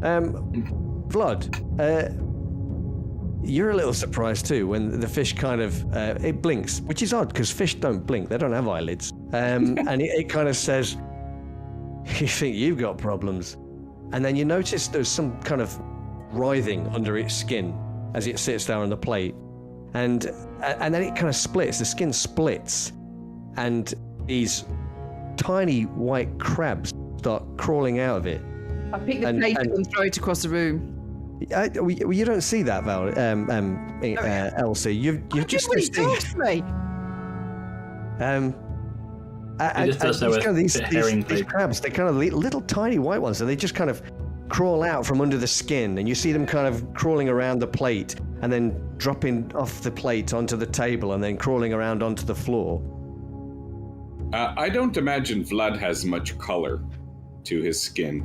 However, if it is possible for Vlad to get any whiter than he is, you notice him getting extremely white at this point. Okay. And Elsie, you say you throw your plate onto the floor. Yeah, I throw it onto the floor. Okay, and so everybody kind of turns. You see Elsa basically scream and throw this plate onto the floor, and the contents scatter across the floor. And a few people in the bar kind of look round. Sorry, forgive her. She's Greek. Elsa, what? I What's just wrong with turn you two? to the guy behind the bar and go. I actually do stand up and say, "What on earth are you doing?" Something not to your satisfaction, miss. No, we didn't order the herring, so why did you bring it? What's Vlad doing? Vlad is clutching Cholera. Okay. Just clutching him and like staring at this plate and like keeping the dog because he's afraid the dog's going to go out to it. Keep to it, and he is he's just I mean, watching this, it's enthralling. Yeah. He is very frightened. Disgusting. At this point. It's not. Yeah. So basically, your dog is just licking your face at this point, as kind of looking up as you're clutching onto it. Everybody kind of sees Elsa throw the plate around. Vlad's sitting quietly. The barman, he kind of says, "What is? What? I didn't bring you herring, miss." What would we see on the plate? But what was this on the floor then? Where did that appear from? And he strides Bread. across the room and lifts up the plate, and there's this bread roll.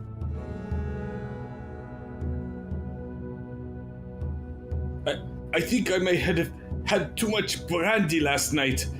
I will dispense with my breakfast. Okay, and as you look down at your plate, there's this bread roll kind of sat on the plate there in front of you. I push it far away. Okay. I sit back down and I turn to the others and in hushed tones and say, "That was a fish that was talking to me. It was not a bread roll. That fish just spoke to me." I think that is what they call a hallucination. What are the two brothers doing at the moment? Oh, that's a good question. As you take a glance across at them, you see they're basically sniggering to themselves.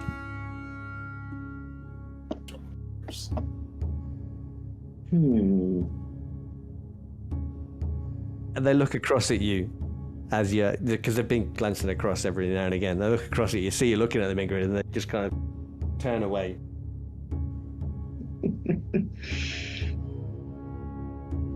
Start eating their own breakfast. I sit down. Yeah. Obviously, they're doing something. Obviously, something was in the food last night. There's some kind of... They're either giving us something that makes our minds not work in the way that they should. There's some nefarious things going on that make you do things. They have some kind of power, which is what must have happened to Carl.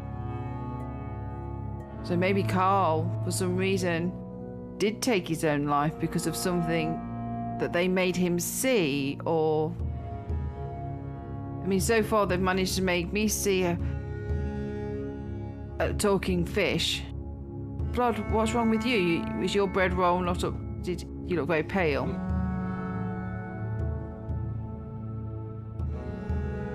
Do you not want your bread roll? I'll eat it. And I'll savor it. Yeah. Roland reaches across and takes Vlad's bread roll. Oh.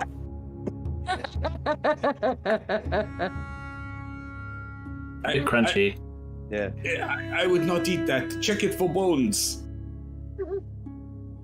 Bones? If you get crabs from this, don't blame me. Crabs don't have bones.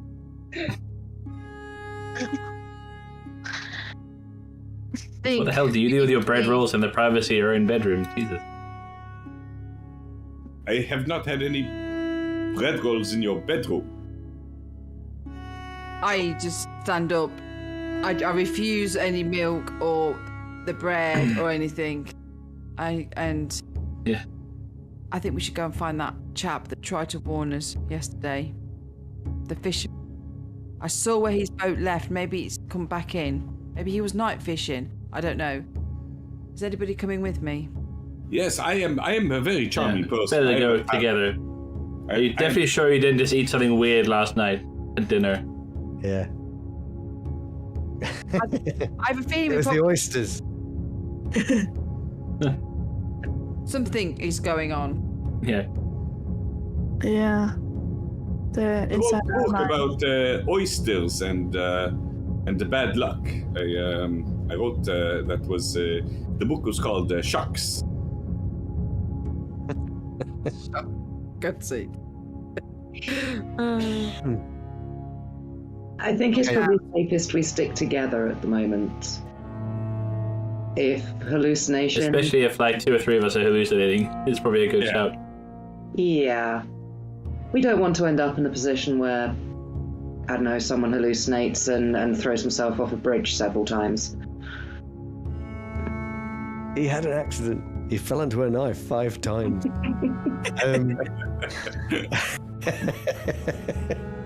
Unfortunately, there's no bridges on this island. No, that is a good point. So you're making your way down to the docks. Is that what you're doing? Yeah. There was one other thing that caught my attention from last night, and I don't know if it is astute Real observation. But Zacharias said something. He said he is the Apalego. Archipelago, yeah. Archipelago. He is.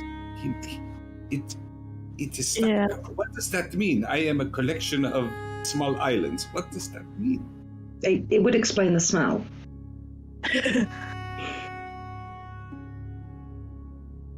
It's either he thinks he owns the whole archipelago, or I mean, he's got a very big ego. I mean, I think that's pretty much, yeah. I think he gets that from his mother. I'm not sure. I haven't met the father. I'm not sure. But maybe his mother. Okay. If it is that he is part mermaid, full mermaid, then that might be what he means. These are his waters. Even if he's just in cahoots with the mermaids, he controls the mermaids, that these are his waters. Well, you could take the mermaid out of the water, but you can't take the water out of the mermaid. I don't know how that statement helps us at all. I'm pretty sure fire would do pretty well at that. No, I'm not saying we burn down the fishing village or anything. I don't know. Would be a bad idea. So we go look for the drunken sailor. He might have a tongue that is loose enough to give us some information. I'm very charming, you know. And what are we going to do with him when we find him? Shave his belly with a rusty razor, I think. My favourite verse from that song.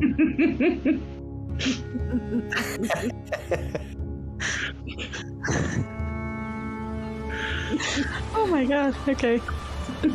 So you step out into the morning sunlight and make your way down to the harbour. There are plenty of sailors kind of milling around now. The few of the boats have already set off. They've gone out fishing. They would have left fairly early in the morning. But there's still a few people milling around. The Sultry is in operation. There are people kind of all over that heading inside there. You can hear them singing sea shanty type songs as they're hauling crates around and stacking barrels, and people loading ships. It's a very busy port out there. And yeah, you find yourself out on the seafront looking out. Oh, what boat are we looking for? I take them over to where I saw Yeah. the boat park the evening before. Yeah. It would be very difficult because from what I could see, there is a lot of seamen in the water. I hope they're not on the water. I hope they're in boat. The boat is not there, Elsa. Faggot. Can we see the boat? No. Just in case she's still having issues. I love if we can see the boat, she can't. No. I mean, there's plenty of people milling up and down the dock here. I mean, I asked Any them. sign of that drunken fisherman? I say, there was a gentleman here last night that went out on a boat. There was a drunken sailor. Yes, has anybody seen a drunken sailor?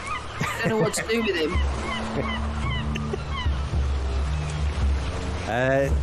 They kind of look at you a little bit strangely. A gentleman, is he? It was a fisherman. It was a drunken sailor. Oh, a fisherman. You saw a fisherman here last night, did you? Boat went from this position here.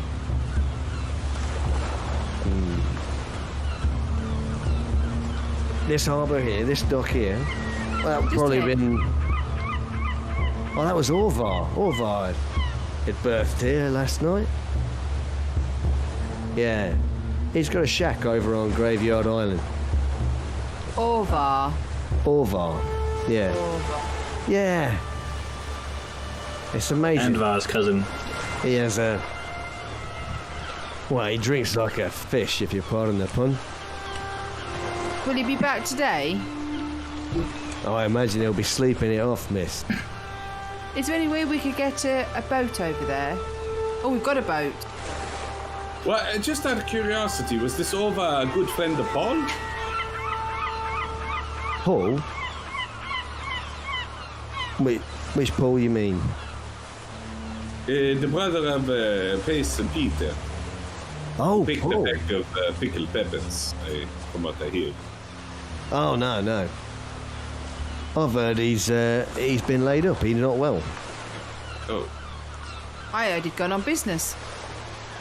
Well, is he laid up not well? We have a doctor. Perhaps she can render healing services to this Paul. Oh, maybe you should speak to his mum. Well, you may... As you already know, his mum is quite a disagreeable woman under the best of conditions. Oh, what are you talking about? She's a lovely woman. Yes. Quite. Where I'm are sure they it's keeping just him? a child that's led to some. Yesterday they actually took us on a tour of the house, but he was in none of the rooms, and they did show us this beautiful mansion of theirs. Where would he be keeping if he was not well? I don't know. Maybe he's gone off to the mainland. Maybe he's gone to hospital. Sorry, you were saying, miss? Oh, I was going to say, the mother was less than hospitable at moments last night. I'm sure it's just worry for her child that's causing that. Quite likely. Has it Quite always likely. been her and the 4 boys? Well, yeah. They run this place. Oh, you know, the Herring Baron, he runs the saltery, but its godmother Abella runs the inn. Lovely place. Oh, well, we stayed there last night. Absolutely charming. Oh, yeah. Is it just this island they own? Have they... You say that Orvar's over on Graveyard Isle. Does he own that one? Or... How does island ownership work around here? Oh, you're asking the wrong person, miss. I have no idea. I don't understand all the legal comings and goings. Okay, But let me put all I it... know is Orvar's got a shack over on Graveyard Isle. He operates out of there. He's got his own boat. He drinks like a fish. He gets pissed every night. But you put him in that boat and he can sail it like he's sober as a priest. I don't know, I've met some pretty drunken drunken sobers? No, drunken priests. There we go. We'll just put it down to that your mind has been affected by. Do you mean Are to there say any- he could sail it as if he had fins? What? No, I meant he's a bloody good sailor. I mean, it's like it's second nature to him. Doesn't matter how drunk he gets. Well, we were having a discussion last night. This is Vlad. He's an author, and he's writing about. Hey, sir. That's Vlad, the bee silent. and he's writing a book about the area. And we heard that there was myths about mermaids in the area. Mermaids, oh. Oh, yeah. There are mermaids in the area, miss, of course. They're real, then? Oh, yeah, sure. Have you seen one? Oh, no, not me. I mean, to see one, well, that's real trouble, isn't it? Is it? Why is that? Well, they bewitch you, don't they? With their singing. What happens when they bewitch you? Well, drag you down to a watery grave, miss. And kill you? Or you drown? Do they make you a mermaid? Save you? Well, I don't know. Can mermaids come onto land? Yeah. Oh, Frederick. He says he's seen one once on a rock. Out there in the archipelago. Brushing her hair. Bright as day it was. Yeah. So, we'd heard a rumour, my colleague here, about them being caught in nets, the children, mermaid children. Oh. Sea children. Do they not have... This is some silly myth that they can grow up as among humans. Just stories, miss, but apparently so. Don't they need legs? Well, they got legs, miss. But mermaids have tails, fish They're not tails. as mermaids, miss. They're sea children. Different. Oh. Don't understand. Nah. Well, because you're landlubber, innit? But we need it for research for the book. Well, can't really help you with that. Not a learned man. You mentioned that these mermaids take the people down to these watery graves. I understand that these watery graves are quite expensive. Are they? Yes, I understand that they're very much in demand. People are dying to get into them.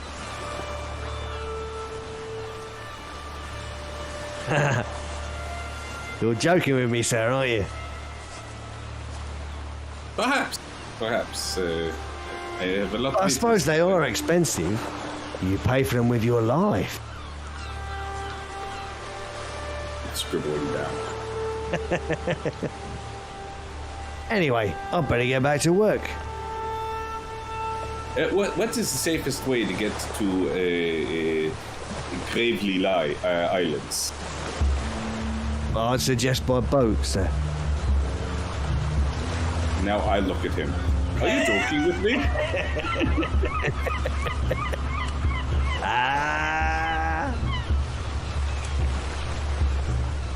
I must get back to work, though. Yeah.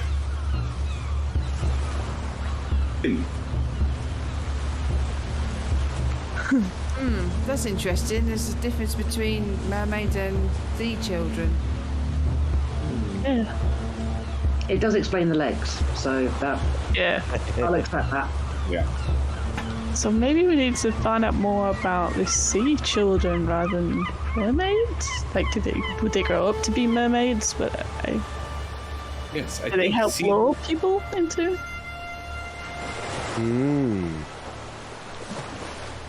Huh. They're related. Yeah. Yeah. So, what's the plan, gang? Well, we could go and see our captain and see if he could take us to the graveyard isle.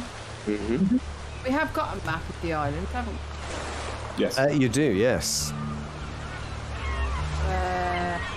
Because he might know about sea children and mermaids, maybe. Well,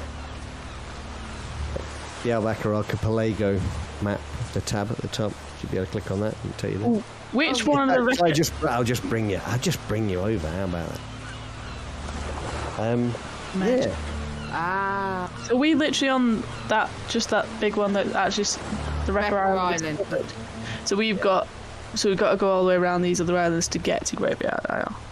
Yes. I just realised it's called Wrecker Island, and then there was that map.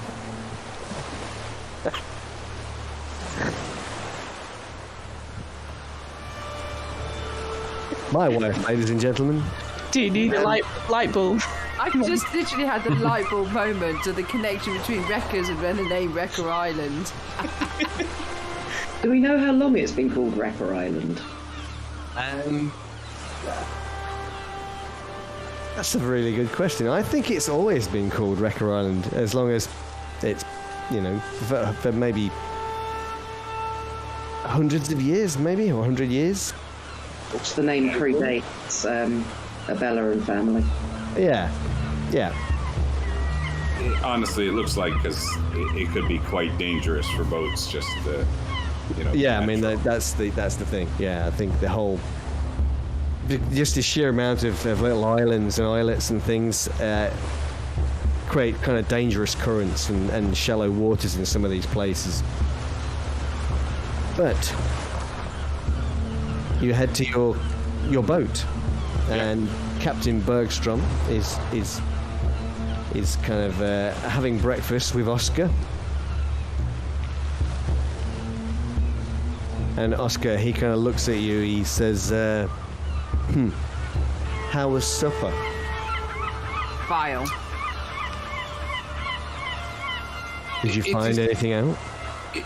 There is something hidden, this is true, but nothing about the death of your friend that comes to mind. Nothing. But we are following a lead. We are going to go to Graveyard Isle and try to charm a certain drunken sailor. Make sure we have enough alcohol on the boat so we can get in his better graces.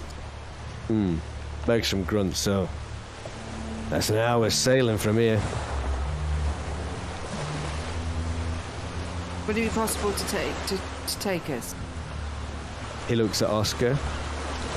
Oscar nods. Aye. I mean, we've had some strange things going on with our minds. I had a fish that talked to me. I don't know if you want to just go around saying that to everybody. Yeah. I don't think it's a normal chat you expect it is. Yeah, the captain just kind of looks at you and goes, "I'll go and ready the boat." It's fine. I wasn't talking to him anyway. I was talking to Oscar. Teach him to eat. Wow. This is why we don't allow it to eat fish. Something askew on the island. We've had some strange. Do they call it a malaise of the mind? Yeah, that'll do. Malaise of the mind's going on. I had a talking fish. Val thought she was drowning and seemed to cough up sea water. I think that's the only thing at the moment. Val felt, but look, well, you felt sick, did you, at the breakfast table, Vlad? Yes, I think the brandy was very potent.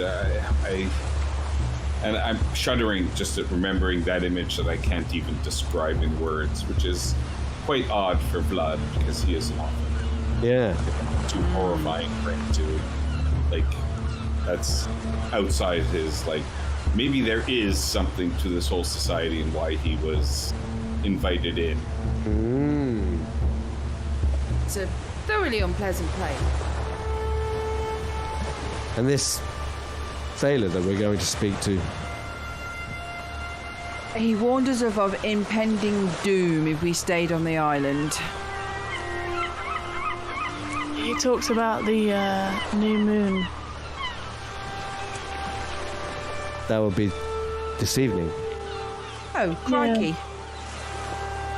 All the more reason that we must speak to the gentleman and find out exactly what he meant by his premonitions. I see. He kind of stands up and heads up on deck.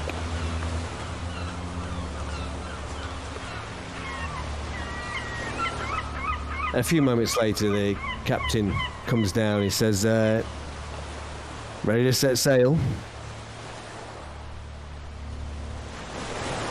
Yes, quite. The further I am away from this island, the happier I think I will be. I'll get ready to cast off. And he disappears back up onto the deck, leaving you all down in the cabin below. And a few moments later... Can I ask Oscar what he knows about Graveyard Isle? Oscar's left. He went up on deck. Oh, okay. Kiwi. I thought I'd said that. Did I? I did say that, didn't I? Yeah, my apologies. No problem. That's all right. I just thought maybe I'd forgotten to say that he went up on deck, but I'm sure I did. We'll follow him I'll up. check the VOD. No, he went up before the captain came down. So, did you want to follow him? Is that the? Well, I didn't. I thought they did. Oh. Well, I would go up and just ask him what he knows about. Okay, so you follow him up onto deck, and he says, well, he looks a little bit distracted. I don't know anything about that. I'm sorry. I've never been there. But is it a graveyard for people and fishermen, or just for boats? I'm sorry, I do not know. I must get off. I shall meet you back here this evening. You will be returning. Wait, what? No, you should stay with us because we believe this fisherman can be saved. No, I cannot. I'm sorry. And he goes to stand to get off the boat onto the jetty. And he looks at you, Vlad, very earnestly. He says, I can't leave her here. And then he turns to walk up the jetty. And that's when the captain comes down below decks and says, we're ready to cast off.